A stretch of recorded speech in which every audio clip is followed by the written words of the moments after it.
So apparently, DWF Labs, which is a global multi-staged Web3 investment firm, I don't know what the multi-stage part means, has announced a partnership with Algorand Foundation to support the health and growth of the ecosystem built on the Algorand Foundation. Now, some people have speculated this is a capital investment that is needed to keep the foundation and Algorand afloat. I don't know if that's true or not, but they are allocating funds to support projects that are built on the Algorand Foundation in DeFi, art, gaming, music, oracles and bridges, and infrastructure. So putting some money in, maybe the foundation doesn't have that money to put in. We will see, but let's dive in a little further. Before I get to this, I want to say that I've had some skepticism around Opal and this founder Lee Parsons. Some people ask some questions about, hey, where's these artist royalties that are supposed to be coming out?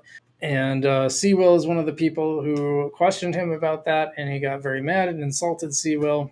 Seawill's a friend of the channel, very cool guy. Met him at Decipher as well last year, and I got to stand up for my fellow YouTubers when stuff like that happens. I thought those were reasonable questions to ask. So just to point that out before we get to this, so take it maybe with a little bit of grain of salt. But here's what Lee had to say about DFW. He said, Opal turned down a $10 million deal with DFW. I can't fathom why anyone would take this money, and we're genuinely angry with this situation. I'd like to talk about why we refused this deal, address people's frustrations with Foundation and Algorand Foundation, and why Opal will be on other chains. That's interesting. Opal's a big project on Algorand. You know, I may have had my misgivings of it at different times, but to have that project leave is a pretty big deal. So the deal is not an investment. The contract was full of red flags. The tokens were sent straight to an exchange and dumped on the market whenever they like. That's 50 million algo dumped at an all-time low.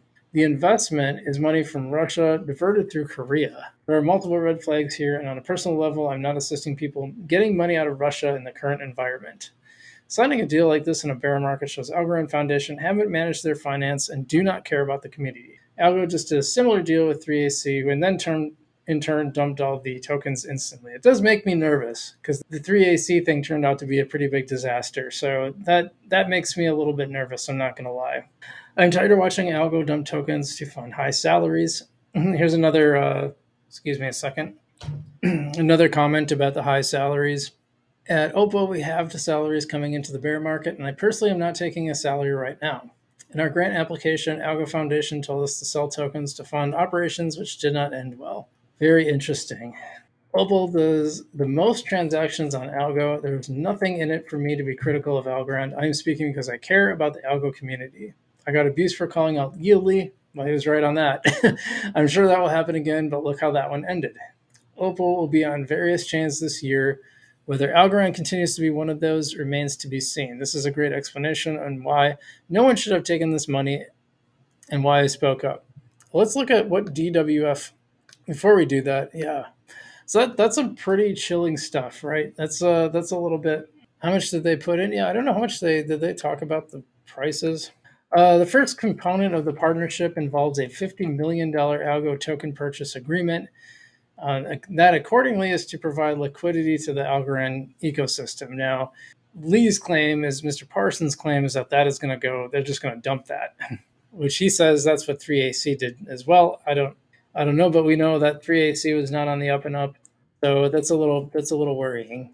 Yeah, very, very troubling allegations from Lee Parsons. Also troubling that could leave, like you said, Opulus, the token was like near the top of the prestige charts, and they do a lot of business on Algorand. So to see them leave could be pretty troubling for the ecosystem. But let's see what this other fellow has to say about DWD Labs. Who the heck is DWF Labs? In the last couple of months, they have been everywhere, throwing ridiculous checks at everyone from legit projects to dead ones.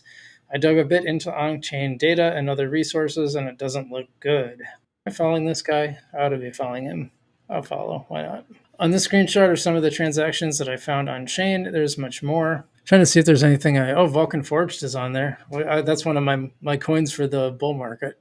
Interesting. See how that goes. On this screenshot are some of the transactions. Oh yeah, we read that already.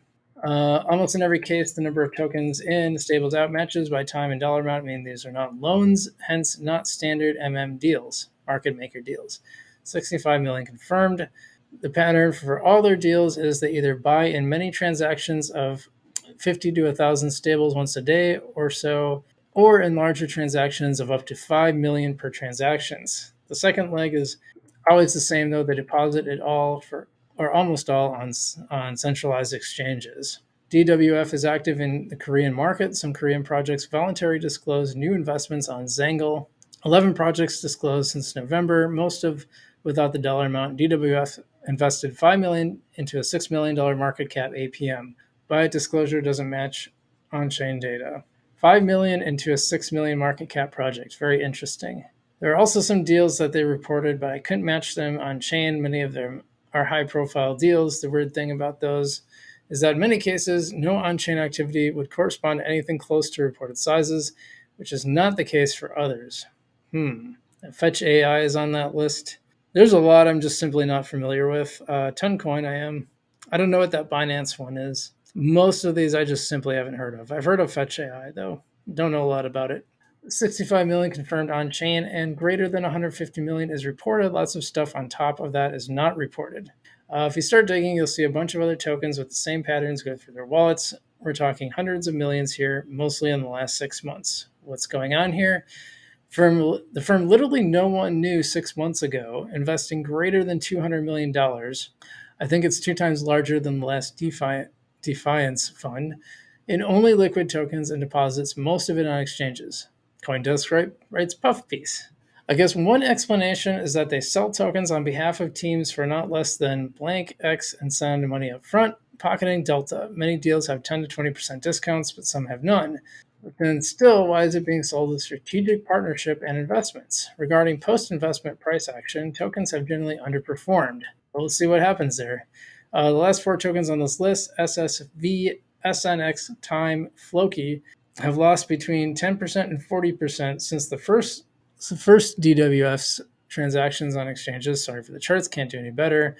Some are down 90%. Now, just to be clear, we are in a bear market, so I mean they're going to fall no matter what. So I'm going to put that in maybe territory. But a lot of stuff has been pumping up, so we'll see. Maybe that's not good for my PYR though. Now, who is the official face of DWF? Andrei Grachev. He is saying DWF is a TradFi market maker since 2016, and they've made hundreds of millions doing that. LOL, he says. He's been publicly accused of running various crypto scams since 2018. They include ICOs that raised money and never launched. Now we're getting into the meat here. Portfolio management, which led to 100% losses and his ties to OneCoin, a $4 billion crypto Ponzi. He was photographed speaking at their Moscow meetups, and as CEO of Huobi Russia at the time, hoped to exclusively listed on Huobi. I don't know about that. I guess it's an exchange there. It's all been public for years, and the biggest crypto media reporting in Russian language, FrugalBC, even published a few articles exposing all this back in 2019. If you don't speak Russian, use Translate. He says, I would be happy if I am missing something, and there's a reasonable explanation for that. But for now, it all looks extremely sketchy. That's who the foundation is now doing business with. So that sounds fantastic, doesn't that? I just wish they would do a little more vetting, a little more research. And, if it turns out all this is nonsense, then, put that out there and say, hey, this is what we found. I know you probably see some bad stuff about there, but we termed it's not true. And actually, this is a great investment. I'd like to see the foundation actually do that, but I don't think they will. Pat Hardery says, sketchy indeed. I agree.